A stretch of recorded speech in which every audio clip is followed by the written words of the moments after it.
I came across an interesting topic on AusFinance a while back discussing how to solve Australia's housing problem, which I thought would be an interesting topic to cover in a video. So here we are. Welcome back to my channel. My name is Reece, and in today's video, I'm going to be going through this post right here, which was posted by another fellow Aussie. The title is Unpopular Opinion: How to Solve Australia's Housing Problem. I can only assume that this post would have been inspired by the absolute insanity we have seen in the Australian housing market since the beginning of the pandemic. I don't think any context is needed, but house prices have jumped significantly over the past few years, where we have seen people signing their lives away to obtain a mortgage, including myself as someone who has purchased during this period. It is worth talking about because it is concerning to think that at some point, if this growth trend continues, people will be priced out of the market, similar to what we have seen in younger people over in Melbourne and Sydney. The average house price in those cities is almost double that of other cities within the country. Let's jump into today's video. So this Redditor came up with this interesting list here. Let's start by going through each individual dot point.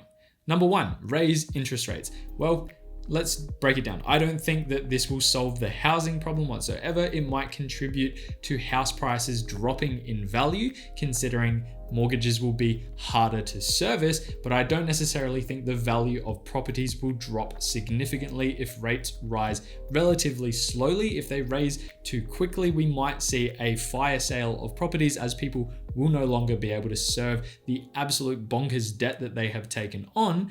So this would cause a crash. It wouldn't necessarily solve any problems. We'd probably just see what happened in 2007 happen again. Number 2, disincentivize investors via various means, via laws such as much higher deposit requirements for non-owner occupied houses. And they've given the example that in China, they've raised a second house deposit requirement to 70%.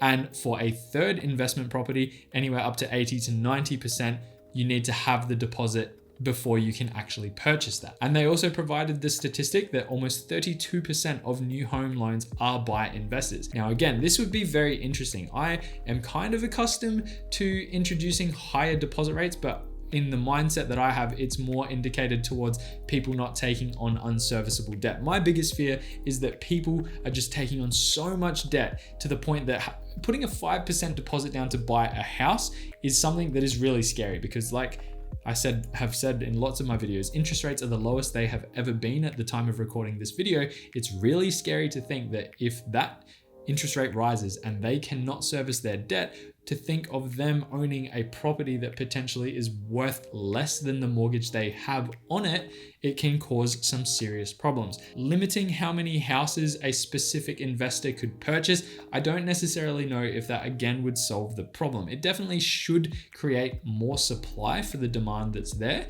but it will become a wealth thing where the rich can continually scoop up houses and buy more, and it's not going to necessarily affect or help younger people who are trying to build portfolios or trying to build investment portfolios. It's really interesting to think about it, but this is kind of what land tax in Australia has tried to accomplish. I've actually made a video talking about land tax, where as you own more houses, the amount you pay in tax scales, which makes it no longer viable after a certain number of investment properties. Don't know how this one would go, if it would completely solve all the problems, but it is interesting nonetheless. Number 3, construction of more social housing. Social housing is literally the most cost-effective social welfare measure you can do in regards to any negative socioeconomic phenomenon. For example, unemployment, crime, and as seen in the Netherlands and Vienna, they do not have to be crap and are highly livable. I don't really know how to pull this one apart. To me, I don't know how it would solve the housing problem. I'm sure that it would just make the standard of living, or as they say there, they make properties that are highly livable. I'm all for that, but I don't know how the cost implications would feed into it. Again, another interesting suggestion. I'm not going to pick this one apart. Number 4, make apartments actually livable via decent size and strong building laws. This is an interesting one. A lot of properties these days are being built in the country with the intention of a first sale. They have lots of defects. There are lots of scrutinies going into builders who are building homes. Again, I've made a video talking about cookie cutter homes and why they don't make good investments.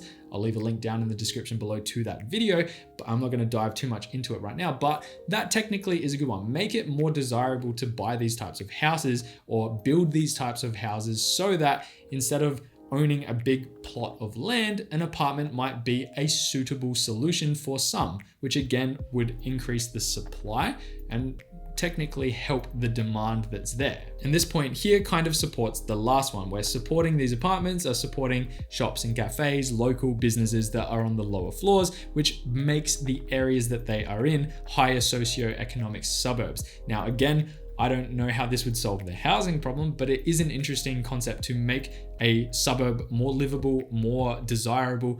In my mind, that would prop the prices of houses up. However, it definitely, if the supply was there, it definitely would offer a better standard of living and make it a more desirable place to be. This is definitely an interesting point. Strengthening public transport infrastructure and changing of the psyche via structural change. In the Netherlands, they use the example used to be a car central city until they decided to make it livable with bikes, and it's now one of the most bike-friendly nations on earth. They actually put an edit in which says the Netherlands isn't just about Amsterdam, and maybe look at the bike map of the whole of the Netherlands. Geez, someone's definitely ripped them apart in the comments. But this again is another interesting one. Here in South Australia where I live, it's really hard to build east because it's very hilly. We can't really build west because there's ocean there. So our options are north and south. Now, as you go towards the south, we have one train line that isn't overly accessible. It's not easy to get to.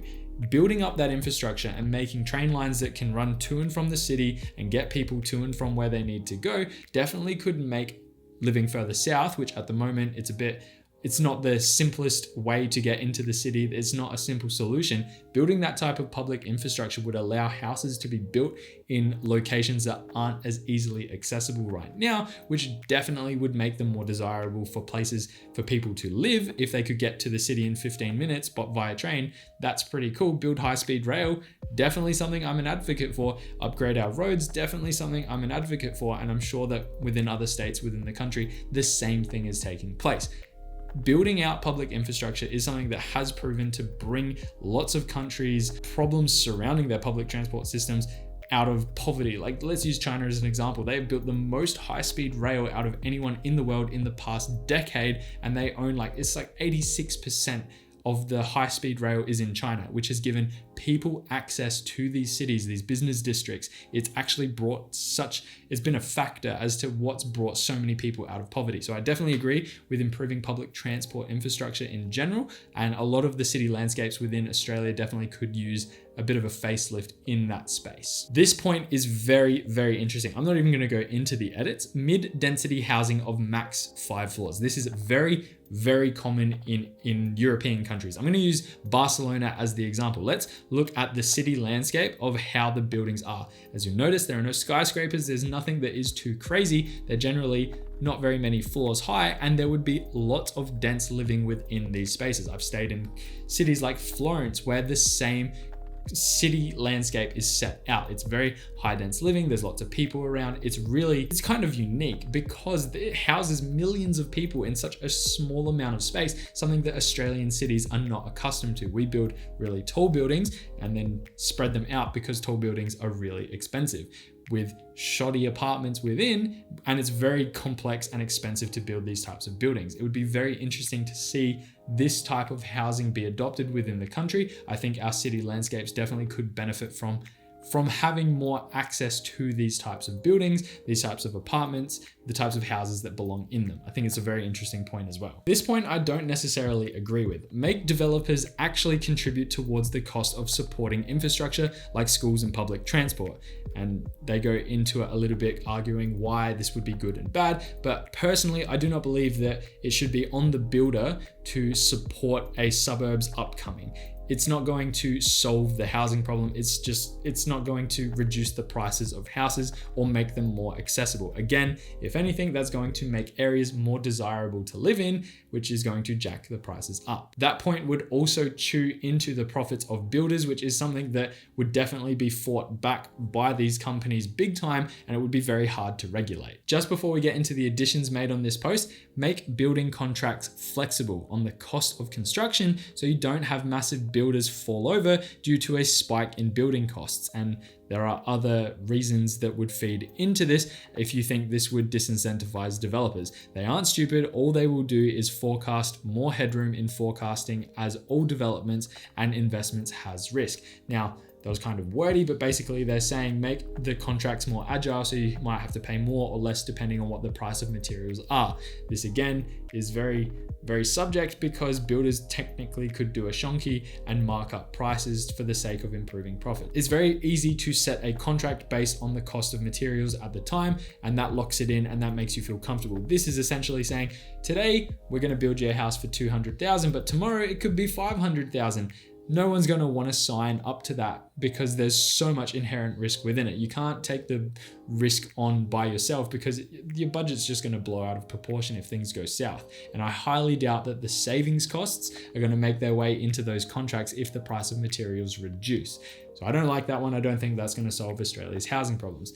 Interesting that they came up with the idea though. Interesting edit: forgot balanced tenancy laws. So people are not essentially coerced into buying houses to avoid bad tenancy laws. Longer leases in Germany and France also has the social and economical benefits of being able to plan your life around that longer lease and economically for the landlord. Again, very wordy. This is an interesting one as well. Again, I don't know how it's going to solve Australia's housing problems. It definitely would help renters, and that is a topic for another video for sure. But again, it's not going to increase supply when there's a lot of demand, and it's not going to reduce the prices of houses, because if anything, a tenant signing a lease for 10 years is going to take that house off the market for that period of time, which I personally believe would mean that there is less supply, meaning the demand is going to outpace the supply, meaning prices are still going to go up. Next edit: like with penalties for empty, undeveloped, or unused land, disincentivize empty housing via penalties and rewarding occupancy or formerly empty properties via adding them to rental stock for a period. Don't know what rental stock is, I'm not going to go into that, but penalizing people who are just hoarding land with no incentive to rent them out or do anything with it. This is definitely an interesting one as well. I think that if land is doing nothing and just being hoarded for the sake of it, that should not be allowed. Penalizing these people in the form of, let's say, a tax definitely could be something worth looking into. I know that there are initiatives like this around the world that definitely do exist, and I definitely think that that's a good one. I think that a house shouldn't be able to sit vacant for 10 years because I'm hoping that the value of it goes up and I don't owe anything on it. Therefore, it's no big deal if it just sits there and accumulates wealth. There was a house on my street that literally did this for 20 years of my life, where I know someone had a block of land there that a beautiful house has now been built on it, but they just held the land for 20 years. They had no intention to sell it ever, didn't pay any tax on it during that period of time, and that was 20 years of a block of land that was perfect and ready to have someone build a house on it. So that, very interesting point. I think that with a bit of fleshing out, it could be something that definitely should have an impact on availability and the supply of housing in Australia. And the final point: no banning the big bad foreigners from owning doesn't solve the problem. There was next to no immigration or foreign buying between 2020 and 2021. Fair enough, because of the pandemic, and house prices still skyrocketed. The masses of first home buyers' home loans were from Australian citizens and private rentals, as they are the only ones who can get those loans in the first place. And do you know how long it takes to get a private rental? Immigrants tend to rent at first as they settle in anyway. I don't want to comment on if that's a true fact or not. I truly do not know the answer if that's what immigrants do. In my experience, they come across, some rent, some buy. Each person is different in their own way, but I definitely do believe that that is true. Over the past couple of years, there's been minimal foreign buying compared to individuals such as first home buyers or individuals such as myself trying to buy forever homes. That was my plan all along. It definitely wasn't a lot of others that I know who have purchased and bought into the market. However, again, it's a supply versus demand issue in my opinion, where there's just not enough supply based on the people who are looking to get into the market. So specifically not banning foreigners, I don't think that would have a massive impact or not. It's not going to change a hell of a lot. If anything, it potentially would increase the demand for housing when the supply is not going to change at any other rate unless some of the other points would be implemented. Anyway, they're the points. Some good ones, some bad ones. I'll give you my thoughts in a minute. Let's just have a quick look at some of the comments. The top comment was, so what you're suggesting is basically be like Amsterdam, a walkable, bikeable, public transport paradise of medium density apartments and row houses with shops and all of life necessities basically below and throughout those suburbs, which you can live car free in that scenario. Personally, again, Australia is a little bit different. Our cities are a lot further away from each other. Melbourne and Adelaide is not close. In Amsterdam, particularly in that city, yes, sure, our city landscapes probably aren't big enough in particular to solve a housing problem. There are people who live hundreds of kilometers away but still drive into the city or catch public transport from where they can into the city. A bike's not going to cut it in this instance. The way our city landscapes are laid out, it's not all city living, whereas in Europe, it's high density living. It's a lot different. Saying it generally speaking about like improving city landscapes, yes, of course. And even suburbs, yes, of course. That definitely would have a massive impact. But the general way that our land-based homes are built here in Adelaide and Melbourne and Sydney and Western Australia and Queensland and all of the major cities in Australia, it's definitely much different to that of European nations. Second top comment is, none of this is unpopular. You're literally putting out r/Australia's Manifesto, because there's lots of complaining and discussions taking place on that subreddit as well regarding this topic. Some of those points I definitely agree with, and I'm like, yeah, that seems logical. Will it happen? I don't know. Definitely nice to see it all in a consolidated list. Is a true comment, so I want to put it in the video. Some of these comments really focus on the city living aspects, where they're saying that the housing problem is completely condensed to our city living scenarios, where, like I said again, the houses in this state in South Australia, from the CBD in every direction, you can go 100 Ks and have houses. Probably not the west, you'd hit the beach, but you can literally travel in every direction. And once you get out of the city, it's just housing forever without any other types of infrastructure on the scale that it needs to be. It's just not good to, like, these are comments where they're focusing on Singapore has great apartment living scenarios. Yes, they're focusing on that aspect, but it doesn't solve the broader problem that there's so much demand and not enough supply. This is the last comment I'm going to touch on for the video today. Build a few new cities or high-speed rail to some of the smaller ones so people can get out of the capitals. This is the comment that I think is probably the best suggestion out of it. Absolutely. Build little density cities and then connect them with really efficient public transport. You're going to make it that locations that are currently not livable or not developed are now hubs that connect all these cities. In America, there are a lot of states, 51 states I think there are, and each of those states have little cities all throughout them that people can basically continually drive from one end of the coast to the other and see equivalents of their city. In Australia, we have 7 major capital cities, and that's purely because our population doesn't support the amount of land that we have access to, plus a lot of it is currently arid and unlivable. The point that I want to make is that with this idea in mind, within a state like South Australia, Sydney, Melbourne, they're the cities, but the states, Victoria and New South Wales, building these little cities like they kind of have along the coast, but building these cities and then connecting them with things like high-speed rail will definitely make it more enticable for people to move to these locations, build a home for something that might be a little bit cheaper, more affordable, let's say, and then still have access to things like the major cities that they need access to for, let's say, their jobs, their holidays, entertainment, whatever it may be. It definitely is something that I think needs to be looked at on a big scope. It's a big project. There's a lot of work that has to go into it, but I do believe that would be a viable solution over the course of generations when that is implemented. I really like how this post presented the dot points in a high level zoomed out point of view. wasn't trying to solve the problem. It was just kind of tailoring the suggestions to ideas that could potentially feed into solving Australia's housing problem. And some of them definitely were good and interesting points. Personally, I believe that the biggest problem is the population growth we have seen within the country over the past 20 years. And I'm going to give you some stats right now. As of 2020, the population in South Australia was nearing 1.8 million people, whereas in New South Wales, same date as of 2020, that number was closer to 8 million. That is 4 times South Australia's population. And based on John Smith's comment here, it outlined that the growth of cities like Melbourne and Sydney have almost doubled since 2000, which is quite concerning. Clearly, growth like this has an impact on the amount of available land as populations outgrow the supply. It is a problem because, in my opinion, house prices will continue to grow because that demand is still going to be there, where people are going to borrow as much money as they possibly can based on what the banks will lend them, and there will always be buyers who are going to pay a little bit more, which will continually prop the market up. As long as people can service the debts that they're taking on, they will pay for it, which means house prices will continue to grow if these problems aren't addressed, being supply. Supply is the biggest issue, and there needs to be work around it other than just standing up new building companies and just telling them, yep, sign these contracts, we'll build 1,000 cheap houses that have defects.